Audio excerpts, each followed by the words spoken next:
Se calhar podemos dar o salto para o Jorge, porque eu conheci o Jorge precisamente num workshop da Filmes da Mente, e foi no workshop de som para o cinema, não sei se te recordas. Sim, acho que foi o primeiro workshop que fiz com o Filmes da Mente, sim. E eu estava a tentar encontrar aqui. Deixaram essa parte da formação, Vítor? Há 2 anos que, sim, com isto do Covid e tudo, presencialmente, os nossos eram todos presenciais. É importante as pessoas manusearem o equipamento. E desde o ano passado não fizemos, o ano em 2000 estávamos a reformular, paramos e agora pronto. É lá, isto é bem antigo. Boa.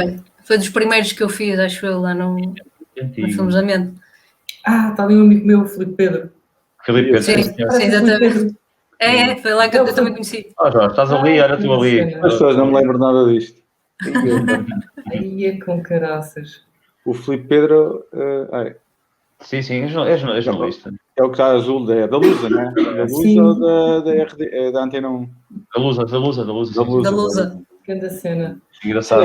Eu se calhar pego um bocado aí nessa ponta. A Filmes da Mente acabou, não no meu começo, mas a Filmes da Mente, na altura, eu sou uma pessoa que não tenho formação na área, quer dizer, sou licenciado em Comunicação e Relações Públicas e depois tirei um mestrado em Jornalismo, mas não tenho uma experiência em cinema.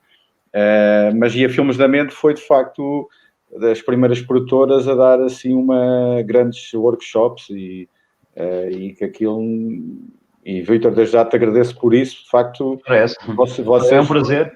Vocês no Porto acabaram por revolucionar nesse aspecto da formação. Vocês estavam, de facto... Pronto, não havia oferta. Não havia, sim, de facto, muita oferta. Não, né? Portanto, não havia oferta.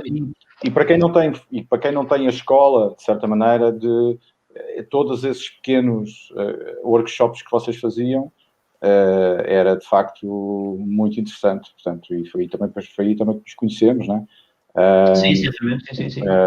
Mas isso foi de facto muito, muito, muito interessante. Eu já nem me lembrava disso, a minha memória é muito má. Quer dizer, sei que foi um workshop, mas já nem fazia a mínima ideia que tinha estado ali a filmar. Foi. Por acaso é engraçado uma coisa, porque estas formações, por isso é que é interessante estes eventos, sejam formações, sejam festivais e por aí fora, que ajudam a pessoas de diferentes áreas que não se conhecem, acabam por criar depois relações de amizade, relações profissionais também, e isso é bom isso, porque nós conhecemos muita gente assim, muita.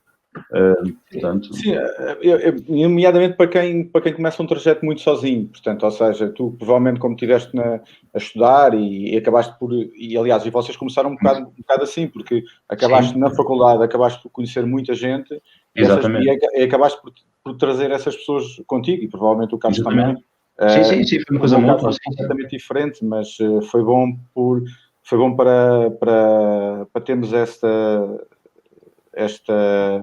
este espírito. Sim. Pronto, aqui estamos a ver imagens. A minha carreira deve-se a duas coisas: aos casamentos.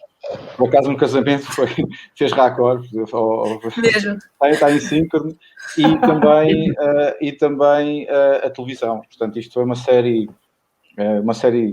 documental que nós fizemos na SIC, já com as DSLRs. Portanto, ou seja, eu acabei por, na SIC, introduzir, já também graças à formação que fui tendo também na Filmes da Mente, acabámos aqui por filmar, trazer para a televisão um bocado aquela linguagem mais cinematográfica e mais documental. Por exemplo, estes aspectos de trabalhar com gimbals e essas coisas todas, isto na altura, hoje em dia é uma coisa já perfeitamente normal, mas na altura isto foi completamente uma inovação. Estamos a falar em 2012, por exemplo, as primeiras drones que apareceram, em televisão também.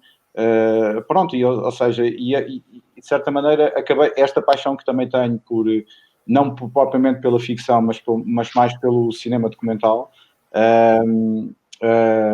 acabei por, de certa maneira, trazê-la para o universo da televisão, e isso foi de facto muito interessante. Mas pronto, é óbvio que o filme que acabava por me marcar, se calhar vocês com os momentos, Vítor, que de facto foi, ou então o 33, 3x3, peço desculpa, 3x3, Este foi, o Ainda há Pastores foi de facto o filme que me lança, né, para o documentário, mas muito por acidente, porque literalmente quando comecei a fazer este documentário, foi um documentário que demorou cerca de 6 anos a fazer, mas eu quando comecei a ideia não era fazer um filme, portanto a ideia era filmar. E acho que é importante se calhar contar um bocado essa história. Hoje em dia, naquela altura, ter uma câmara na mão era extremamente difícil. Estamos a falar de 99, 98, 2000, 2001, provavelmente ter uma câmara para filmar era de facto muito, muito, muito difícil. Sim, e a primeira câmara que tive para filmar à série, tirando aquelas câmaras que eu tive com câmaras Handycam da Sony, as Video 8, as HI8, que tive na altura quando o meu pai me ofereceu aos 16 anos, mas depois disso era muito difícil de facto ter, e eu lembro que eu estudei no Politécnico da Guarda, e foi o Politécnico da Guarda que me emprestou uma câmara, que era uma Super VHS, uma Panasonic, Super VHS, e foi todo o processo de pedido de autorização para me emprestarem uma câmara durante um fim de semana para eu filmar os Pastores da Serra da Estrela. Foi um processo extremamente difícil. Portanto, aquilo eu quando tinha uma câmara em cima, era uma felicidade que eu não consigo explicar. Portanto, aquele filme foi feito muito aquelas imagens que eu tirei durante alguns anos na Serra da Estrela, era pura paixão, sei lá, eram coisas que eu nunca mais vou esquecer. E depois eu, entretanto, eu comecei a fazer este documentário em 99, penso eu, e estive a filmar em 99, 2000, e depois em 2001 eu acabei quando acabei a faculdade, fui trabalhar para o grupo Johnny Martins, para o recheio Cash and Carry, portanto, ou seja, era o reaprovisionador de um Cash and Carry. Estive lá 2 anos, simplesmente para ganhar dinheiro, mas depois, passado 2 anos, acabei por desistir, e passei ao lado de uma grande carreira de gestão. Mas pronto, a minha carreira, o início acaba por estar, a paixão é uma palavra, eu tive sempre aquela coisa de primeiro a televisão e depois o cinema documental, mas esteve sempre muito na minha cabeça. Portanto, e os meus tempos livres acabava por fazer aquilo que tu também falaste, Vitor, e provavelmente o Carlos também vai passar um bocado isso, ter uma câmera e filmar, simplesmente filmar. Ir filmar, portanto, isso era uma coisa incrível. E depois, entretanto, vi que não era feliz na área de gestão e acabei por sair do recheio Cash and Carry e fiz um showreel. E se calhar, para quem nos estiver a ouvir, portanto, acho muito, eu em 2000 fiz um showreel filmado. Portanto, ou seja, já não mandei um currículo, eu mandei um show. Na altura, não sei se aquilo se chamava showreel, acho que sim, que já se chamava. Mas tu filmaste a ti próprio ou falar Filmei-me a mim próprio, olha, numa linha de caminho de ferro, portanto, exatamente, era eu está em síncrono nisto. Mesmo, impecável. Não, isto fui eu que editei. Continue tão impecável. Música dos Fatboy Slim, Right Here, Right Now, e vi um amigo meu para me filmar, eu com uma câmera a correr numa linha de caminho de ferro, e depois misturava com algumas coisas que eu já tinha feito, casamentos, batizados, jogos de basquetebol e de futebol que filmava, pronto, e acabei por aviões F-16, como o pai é militar da Força Aérea, e acabei por filmar aviões a descolar e a aterrar, e fiz um clipe de 7 minutos a dizer, e no final acabava com o logotipo da RTP.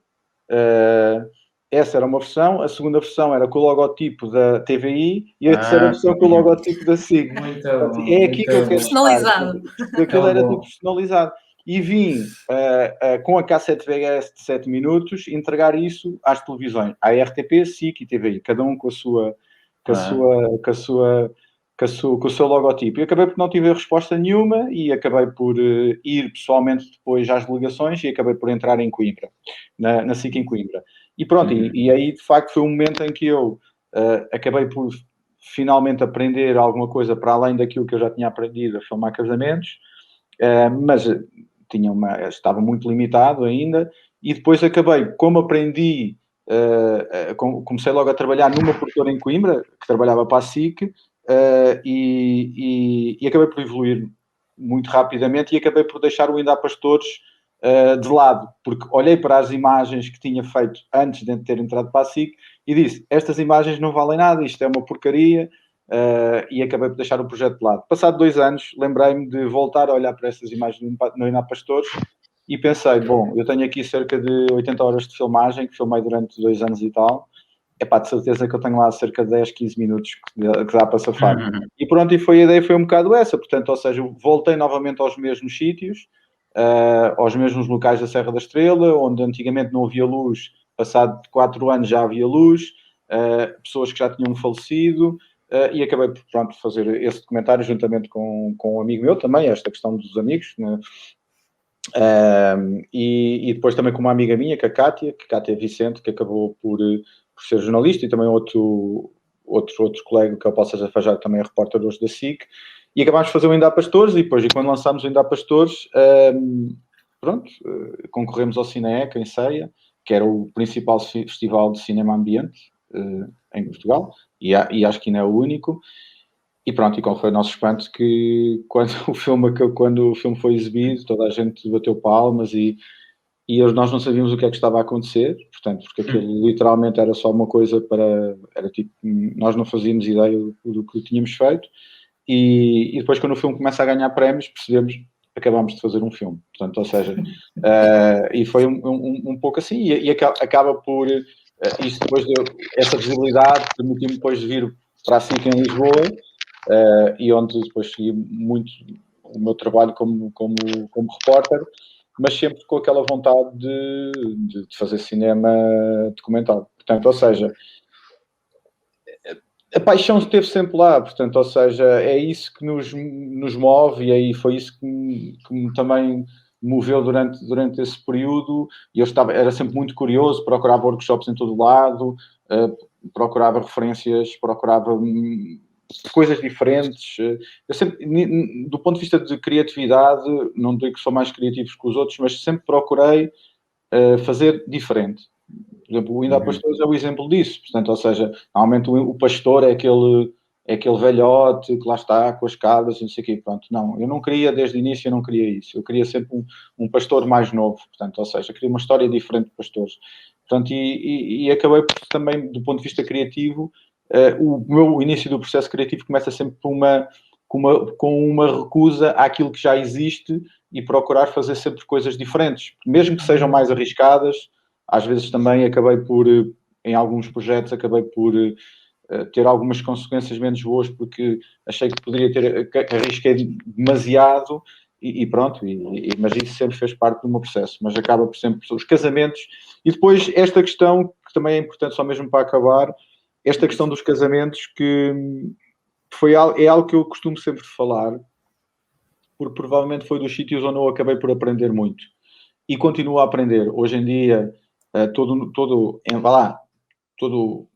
a indústria dos casamentos é provavelmente, neste momento, onde existe normalmente as maiores inovações e as maiores novidades. Portanto, ou seja, se nós muitas vezes queremos, mesmo do ponto de vista técnico, e mesmo também cada vez mais do ponto de vista de linguagem, há de facto coisas muito boas a serem feitas em Portugal também. E eu acabei por continuar a fazer casamentos, e faço sempre, acabo por sempre ter, e gosto de experimentar coisas, e é sempre um bom espaço de experiência. Isto são imagens já não é Até ao Fim do Mundo, na produtora onde estou, que são fotografias num Hospital Conde Ferreira, de um documentário que acabei de fazer, e aqui também, pronto, somos nós também. Esta questão também é, se calhar, falar um bocado disso. Nós também acabámos por fazer um pouco de tudo, realização, produção, edição, gosto muito de editar, direção de fotografia, portanto, todo esse processo também nos ajudou e me ajudou a mim também a crescer e saber um pouco de tudo, não é? Portanto, saber um pouco de todas as áreas, isso também me deixa um pouco à vontade também depois quando realizo. Vou só mostrar aqui um documentário que eu estive meses para ganhar coragem para o ver, porque tocava num assunto muito delicado, mas nem sequer devia ter duvidado disso, porque tens uma sensibilidade de tal forma que em vez de chocar, ajuda-nos a ter empatia E foi muito bom porque é daquele tipo de histórias que nos ajuda a entrar num mundo que muitas vezes nos é posto um bocadinho à parte, ou Sim, que nós não conhecemos. Sim, mais uma vez aqui, este documentário... Desculpa. Diz isto. Não, este documentário, mais uma vez, eu não queria fazer um documentário, vá lá, tradicional, de Talking Heads. Queria arriscar aqui uma coisa ligeiramente diferente, queria provocar a realidade, que é algo que cada vez mais gosto de fazer, provocar essa realidade.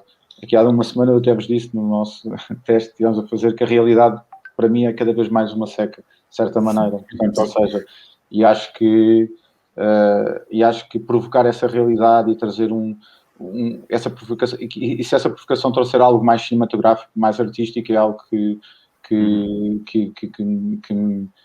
me motiva e que, de certa maneira, me desafia, de certa maneira. Portanto, e o Miguel Borges, é o ator que aparece nas imagens, é, por acaso, um conterrâneo meu, somos da Figueira da Foz, conhecemos numa entrega de prémios também, e era um ator que eu admiro imenso e tive a possibilidade de o convidar para fazer isso. Mais uma vez, nós tentámos, neste caso, é um documentário que foi filmado no interior do Hospital Conde Ferreira, e eu queria saber como é que as pessoas, porque eu quando era pequenino, já agora uma história à parte, eu sou da Figueira da Foz e perto da Figueira, em Coimbra, neste caso, há um hospital chamado Sobralcide.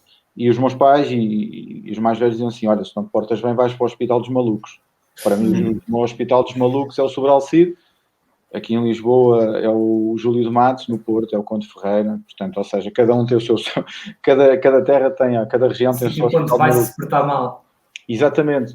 E na altura eu queria tentar, quando fiz o approach a esse documentário, eu queria perceber como é que os utentes que lá estão dentro, teoricamente os maluquinhos, entre aspas, reagiam à entrada de alguém que viesse do mundo de fora.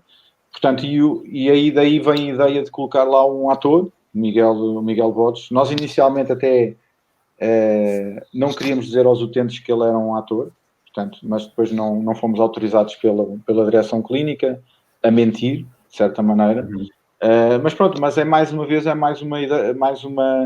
um exemplo que nós tentámos sempre provocar essa realidade e fazer coisas diferentes e não fazer apenas literalmente só as entrevistas aos utentes. Não estou a dizer que fazer entrevistas em documentário é mau. Aliás, eu neste momento estou a fazer uma série documental que vive muito de Talking Heads, mas na altura foi aquilo que de certa maneira me desafiou a fazer. Esse documentário, eu acho que é uma coisa brilhante, que é as conversas entre eles, são uma coisa... Parece que foram escritas, não é? Tem de uma naturalidade, de uma... Como é que tu conseguiste tê-los... Sei lá, tens lá um traveling que é imenso tempo, eles andarem a conversarem um com o outro. Como é que tu conseguiste fazer isso? Como é que tu consegues... Eu gostava muito de perceber se tu tens algum insight sobre isso. Como é que tu colocas duas pessoas a falar de forma tão natural e... Como é que planeias? Há de facto um grande processo há um processo de imersão naquele hospital. Nós estivemos lá a filmar cerca de 4 semanas e acabas por criar relações de amizade e de proximidade com as pessoas. Para mim é uma coisa extremamente fácil de fazer. Portanto, ou seja, eu não sou um tipo, sei lá, que esteja sempre a criar novas amizades ou essas coisas, mas quando estou com as pessoas, gosto de estar com as pessoas mesmo de uma forma muito genuína e gosto, sei lá, sou muito interessado pelo outro, sou muito interessado pelas pessoas, o que é que elas fazem, qual é que é a rotina delas, portanto, isso é uma coisa natural. Portanto, ou seja, essa conquista, esse trabalho, para mim é algo muito fácil de fazer. Portanto, há também, de certa maneira, um grande trabalho, há um trabalho sem câmara. Para tu teres uma ideia, Carlos, nós estivemos lá 4 semanas, mas tivemos cerca de semana e meia só a trabalhar, só estar juntamente com eles, a fazer um trabalho de preparação. É um trabalho sem câmara. E qual é que era o nosso trabalho? Era beber cafés com eles, jantar, almoçar, conversar.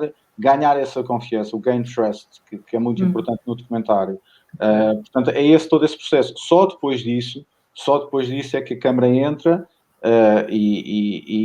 quando a ligação está estabelecida, não é? Quando a ligação está estabelecida, mas depois também, como é óbvio,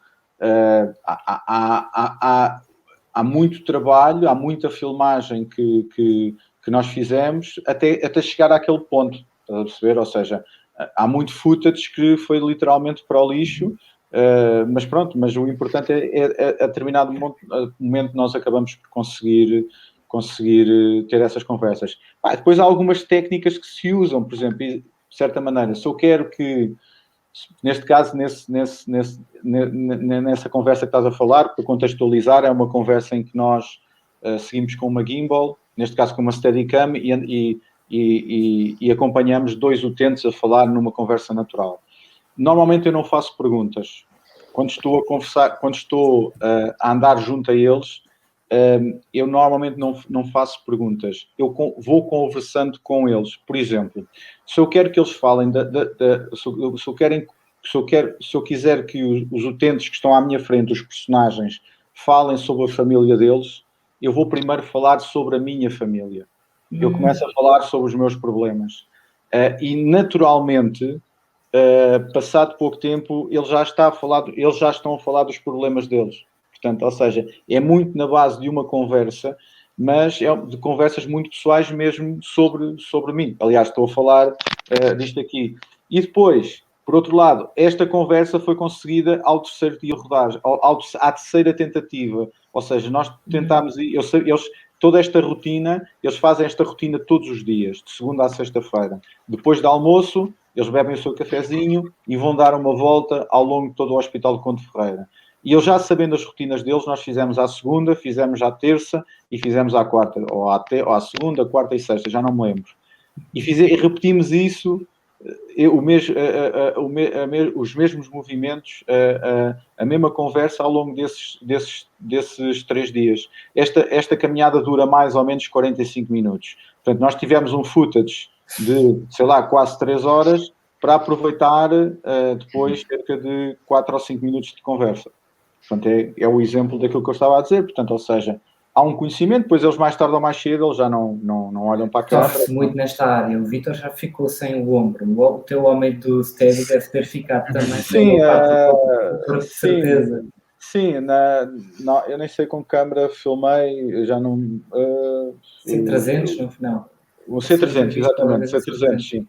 Felizmente já não era tão pesada, mas pronto, mas eu acho que tenho neste momento no meu trabalho, filmo muito, tenho um defeito, eu acabo de filmar muito, é uma coisa que eu estou-me a tentar controlar um bocadinho mais e ser um pouco mais assertivo. Ou seja, isso deve-se a uma coisa que eu, se calhar hoje em dia já estou um bocadinho diferente, hoje em dia eu controlo mais a realidade, ou seja, eu vou mais ao encontro daquilo que quero. Enquanto há cerca de 2, 3 anos atrás, eu simplesmente metia a câmera e ficava à espera que a realidade me trouxesse coisas, de certa maneira. E mesmo nos casamentos eu acabei muitas vezes ter filmagens de 6 horas de filmagem. Uma coisa era metia a câmera e esperava que as coisas acontecessem. Hoje em dia não, hoje em dia as coisas como evoluíram, as coisas têm que ser um pouco, na minha opinião, tem que ser um pouco mais, de certa maneira, encenadas, na minha opinião. Porque há questões estéticas que são importantes e as pessoas reparam nisso. Todas essas coisas, às vezes a realidade não nos dá tanta beleza, às vezes já de certa maneira, quando as coisas são mais trabalhadas, mais provocadas, é um pouco melhor. Posso fazer mais uma pergunta? Elsa, eu acho que estás a arrepender de me ter deixado de fazer perguntas, Elsa. Quando achas que eu estou a falar demais, é simples, és tu que podes estás à vontade. Ver aí, tiras o som, ligas uma imagem, fazes qualquer coisa. Tu quando partes, por exemplo, para este comentário em particular, tu partes com mais ou menos com uma premissa, não é? Tinhas mais ou menos em mente uma coisa e tenho curiosidade em perceber no final se isso mudou, qual é que foi a tua viagem, tipo... Eu tenho uma referência... O que é que mudou, estás a ver? Partes de um princípio e no final, o que é que tu tens a dizer sobre sobre o conceito inicial de que partiste, ou o que é que descobriste nesta viagem. Eu achei este documentário brilhante, bateu-me muito. Obrigado. E tenho muita curiosidade em perceber isso. Qual é que foi o conceito com que tu partiste? Depois, no final, a viagem que é fazer um documentário também, onde é que tu chegaste? E se ficaste com uma ideia diferente, se não, o que é que tu tiraste dali? Ou seja, sendo fiel àquilo que eu, ou seja, ou respeitando não, portanto, sendo coerente com aquilo que eu acabei de falar, eu quando iniciei este projeto, ou quando iniciei o Ainda Há Pastores, ou quando iniciei o Padre Escritório, eu não tinha propriamente uma ideia, vá lá, um guião pré-definido. Eu sofri muitas influências de um documentarista norte-americano muito conhecido, que é o Frederick Wiseman, já muito conhecido dentro da área do cinema documental, já é bastante, já tem cerca de 90 anos neste momento, e é um dos mais cineastas, documentaristas reconhecidos no mundo. E ele trabalha, ou seja, ele essencialmente filma instituições, fez grandes documentários sobre hospitais psiquiátricos, sobre a polícia nos Estados Unidos. Desculpa? O Louvre, acho que fez sobre o Louvre, o museu, exatamente, sim, recentemente. Ou seja, ele dizia uma coisa que primeiro temos que viver a realidade e depois temos que a transformar cinematograficamente. Portanto, e isso foi exatamente aquilo que aconteceu quando, por exemplo, eu entrei para dentro deste hospital psiquiátrico. Eu não fazia a mínima ideia do que é que havia lá dentro. Portanto, eu não queria ir para uma ideia pré-definida, com um preconceito que as pessoas à minha volta tinham, aliás, a minha família tinha, de cuidado, aquilo aos malucos e não sei o quê. Portanto, eu entrei, eu primeiro tento... A Elsa tinha. Demorou a ver o documentário. Exatamente. Espera aí, eu vou explicar. Eu demorei porque eu sensibilizo muito com esse tema. E estava com medo de ver no sentido de, pronto, eu vou chorar, vou emocionar, mas não. Curiosamente, lá está, cria-se uma empatia tal, pela forma como tu contas a história deles, no fundo, que te fazem pensar, pá, são pessoas como nós, simplesmente têm aquele handicap, mas de resto, pá, são pessoas como nós, têm as nossas, se calhar não tanto as nossas ambições em termos de dimensão, mas têm a vida deles e têm as suas rotinas e são pessoas normais, e às vezes a sociedade exclui um bocadinho e isso é que é um bocadinho pena, porque de facto são pessoas que, tal como outras, precisam de atenção e precisam de carinho e muitas vezes são deixadas de parte por serem diferentes. E acho que este documentário foi brilhante. Para mim foi um documentário que andei a ver em loop porque gostei mesmo muito. Obrigado. Não, e depois eu acho que temos que viver essa realidade, ter a experiência dessa realidade.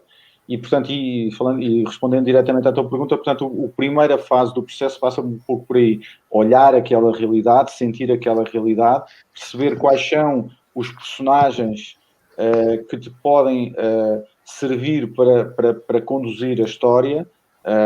E apesar de tivemos muitas dificuldades no Hospital Conde Ferreira, mesmo muitas limitações, portanto, 90% das pessoas nós não podíamos filmar, portanto... E se calhar, provavelmente... Daí o plano picado. Daí o plano picado, né? Portanto, ou seja, nós utilizámos muitas vezes, já, em algumas situações, planos picados, não é? Porque nós não podíamos, a grande parte, em determinadas situações, nós não os podíamos filmar de frente. E eu, na altura, se calhar, a mesma coisa que o Vítor que aconteceu com o Vítor, ou seja, também isso para mim foi um desafio, ou seja, mas eu não os posso filmar assim, mas eu quero contar a história, eu quero mostrar que estas pessoas têm vidas, bebem café, fumam cigarros, portanto, convivem, e acabámos por optar por meter a câmara em plano picado e acabávamos por ver, de certa maneira, a ação, só que quase como God's View, não é? Aliás, este é o plano, porque eu interessava-me de perceber a interação deles, não é? Pronto, e tentámos arranjar, de certa maneira, estratégias para os poder filmar. Mas pronto, primeiro acaba por viver essa experiência e depois acabei portanto, o ator Miguel Borges surge depois de eu ter vivido essa experiência. Ou seja, só depois é que eu disse assim, pá, eu vou ter que meter aqui um ator, e por uma razão muito simples, é que eu entrei lá sem câmara e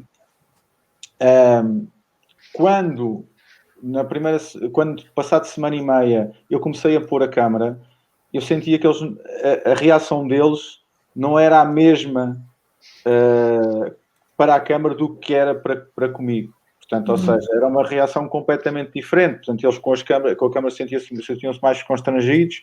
E então lembrei-me, de facto, de meter um ator lá dentro, trazer uma pessoa de fora e filmar a entrada dele. E ao filmar a entrada dele, eu aí já estava preparado. Os utentes acabam, e como já havia confiança comigo, eu acabava por retratar e documentar toda aquela entrada de alguém que vem de fora, mas com o Miguel e não comigo. Portanto, e pronto, ou seja, a ideia criativa acaba sempre depois da experiência, depois dessa experiência que a ideia criativa acaba por surgir.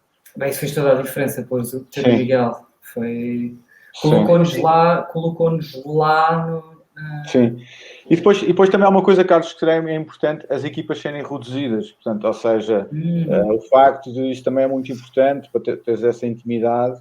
O facto de ter as equipas reduzidas também te permite... Que era esta equipa? Que era esta, sim. Neste caso, à minha esquerda é a Rosa, que é a minha esposa, e é a produtora. A Inês Rueff, que é neste momento realizadora, era a minha assistente de realização e fazia o som. E o Marco Fernandes também trabalha comigo na produtora, que era na altura também diretor de fotografia. E o Miguel Borges lá atrás. Portanto, esta equipa ainda continua a trabalhar comigo. A Inês, que era assistente de realização, agora é realizadora também, neste projeto que eu neste momento estou a fazer atualmente. Mas pronto, foi interessante, foi interessante. Eu acho interessante uma coisa, porque voltando atrás um bocadinho, estavas a falar que o facto de não poderes filmar uma grande parte das pessoas, 90%, acabou por criar uma estética para o documentário, Sim. que é o plano picado. Sim. Ou seja, se calhar se não tivesse esse constrangimento, os teus planos iam ser diferentes. Claro, isso foi claramente em vez de ser daqui. Sim. Eu acho interessante isso. Aliás, sim, às vezes as pessoas dizem que aquilo foi tudo pensado. Há pessoas que dizem, isto foi tudo pensado e não sei, não, isso acaba por ser uma coisa foi um constrangimento que nós tivemos e tivemos que nos adaptar. Aliás, há uma história... Diz? É uma mistura, tipo, coisas pensadas com coisas inesperadas. Mas depois acabámos por... Aqui, pois ali o perigo era o seguinte, era só utilizarmos esse tipo de plano só numa ou outra situação. E acabámos, de certa maneira, em outras situações em que, nomeadamente, não era necessário esconder a cara das pessoas, mas optámos por ter um bocado o God's View, para, de certa maneira, para ter um mesmo tipo de linguagem, que não parecesse. E depois há coisas que são... Há uma história muito interessante na altura, quando, se calhar também é interessante, e se calhar partilhar isso com as pessoas. No Ainda há Pastores, houve um tipo que, quando depois viu o filme, e ele disse, havia lá planos que eram, de facto, muito bem pensados, porque eram planos contrapicados, em que se o pastor... como era contrapicado, o pastor ganhava uma dimensão diferente do comum e aquilo foi tudo pensado. E aquilo claramente é o Jorge a dizer, aquilo é a visão das ovelhas para o pastor. Portanto, as pessoas a dizer isso. E de facto não foi, portanto, ou seja, acabou por ser, sei lá, às vezes também é de muita intuição. Há coisas que se calhar nós já não... É uma coisa perfeitamente normal e depois as pessoas têm interpretações diferentes. Portanto, mas E tu aqui criaste uma ligação com o pastor, não foi? Que lhe ofereceste alguma coisa na altura? Se eu lhe ofereci, já lhe ofereci muitas coisas, mas... Sim, mas que era uma novidade para ele, não sei se era um leitor de DVD, não sei se de CDs. Sim, um leitor de DVD, sim, ele na altura, pronto, quando eu conhecia, tinha um isso. leitor de cassetes e depois ofereci isso. Sim. Sim, é uma das coisas interessantes. Nós acabamos por manter ligação. Que é uma ligação, não é? Sim, ainda continua a ter. Aliás, dentro de 15 dias vou lá ter com ela à Serra. Acabei por... Que idade é que ele tem agora? O Hermínio tem mais 4 anos do que eu, portanto deve ter 48, tem 44. Eu tenho, pronto. Sim, mas acabámos por manter. Todos os natais vou lá comprar cabritos, a ele. Sei que é engraçado. Levo-lhe coisas daqui, tabaco. Ele foi comigo ao Brasil quando ganhámos o nosso principal festival de cinema, que é no Brasil. Foi de certa maneira a maneira de eu fiquei praticamente sem dinheiro e na altura o prémio era um bom prémio monetário. Acho que na altura penso que se for cerca de 12 mil euros. E hoje em dia não há prémios assim. E foi a maneira que deu para depois pagar o filme. Portanto, todas as despesas. Ele foi comigo ao Brasil, eu nunca tinha visto a praia, nunca tinha. Estou a olhar para estas pessoas, já morreram todas, menos estes, não é? Olha o plano das ovelhas, olhar para o pastor. Olhar para o pastor, sim. Mas havia aqui já coisas que, sei lá, histórias no Ainda há Pastores. Eu, na altura, isso também, se calhar, é muito interessante partilhar, e o Vítor e o Carlos, se calhar, já passaram também por isso. Eu, na altura, aluguei um helicóptero para fazer imagens aéreas. Portanto, hoje em dia... Alugaste o helicóptero para fazer imagens aéreas. Aluguei um helicóptero. Também ganhaste esse prémio de 12 mil euros. Exato. O helicóptero custou, na altura, cerca de 2.000 euros, penso eu que foi isso. Caramba, sim. E a quantidade de imagens que eu utilizei foi 0. A sério? Eu estava a tentar recordar eu fui à Maia, fui daqui da Figueira, da Coimbra, onde na altura vivia, e alugámos o helicóptero. Alugámos o helicóptero, e para alugar esse helicóptero ainda fiz cerca de 7 ou 8 casamentos para ter dinheiro para ter dinheiro para... Porque é isso, novamente, a palavra paixão, isso que já me estou a alongar, mas mesmo para rematar esta parte, e são os exemplos disso. Eu, na altura, saiu o Braveheart, o filme com o Mel Gibson, que ganhou o Oscar, melhor filme, não sei o quê, e a primeira imagem é um plano de helicóptero, feito com uma câmera, com uma Westcam, de um helicóptero, a chegar à Escócia. Sim, à Escócia. Acho que é isso, sim. E aquilo ficou-me durante meses. Eu ouvia sempre aquilo, vinha a entrada, a música acho que era do James Horner, a banda sonora, portanto, ou seja, e aquela entrada ao amanhecer e não sei o que, eu tenho que conseguir uma coisa destas, pronto, e andei filmei cerca de 10 casamentos, ou 7 ou 8 casamentos, para conseguir ganhar dinheiro, para poder fazer aquela filmagem. E acabámos por ir à Maia, aluguei um helicóptero muito pequenino, mas chegámos à Serra da Estrela e ele não conseguia voar baixinho, estava muito vento, tremer. Eu lembro que na altura comprei softwares para estabilização de imagem e na altura crashava o Premiere todo e não sei o quê, mas pronto, não deu em nada. E esta viagem demorou cerca de 45 minutos, portanto foi cerca de um quarto de hora. Da Maia até a Serra da Estrela? Da Maia até a Serra da Estrela, tivemos a filmar 15 minutos de helicóptero, sim. Essa história é muito boa. Num helicóptero que é o Robinson R44, que é um helicóptero muito Vou procurar aqui que helicóptero é esse. Nunca mais esqueceste o nome do helicóptero. Não, eu sou um apaixonado de aviação. O meu pai é militar da Força Aérea, portanto, eu gosto muito eu gostava de ter sido piloto. E pronto, mas isso eu não me arrependo nada disso. Eu acho que isso, de certa maneira, acabou por... e já que estamos a falar no início, acabou por... dar muita tarimba, né? Portanto, ou seja, acabei por ter muito treino e apesar de coisas que não me correram tão bem, né? Mas eu acho que isso também fez parte do meu percurso e isso tem-me acompanhado, sei lá. E nesta coisa dos momentos de mudança é importante às vezes contar estas histórias. Nós não tínhamos, ou mesmo no Conde Ferreira, nós alugávamos gruas, daquelas gruas das obras.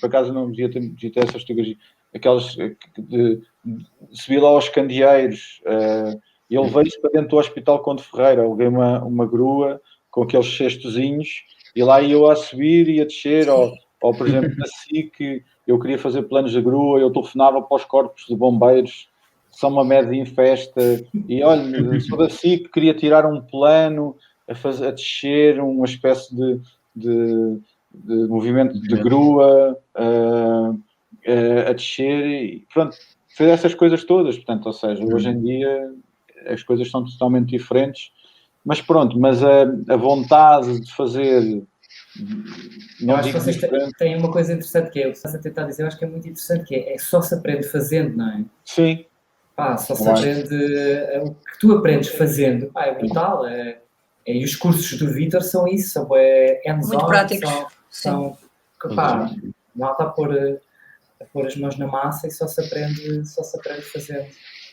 Sempre que vamos, por exemplo, mesmo agora para produções, por vezes até eu vou ver o que é que eu vou usar para desta vez para filmar.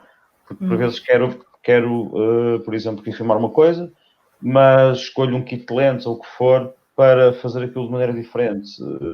Ver o que é que possas fazer, eu acho que isso, lá está, vai-te fazer com que tu vais ter novas competências a manusear, porque assim nós estamos a falar deste que nós fazemos, vive na prática a tecnologia, pronto, é mesmo assim, pronto.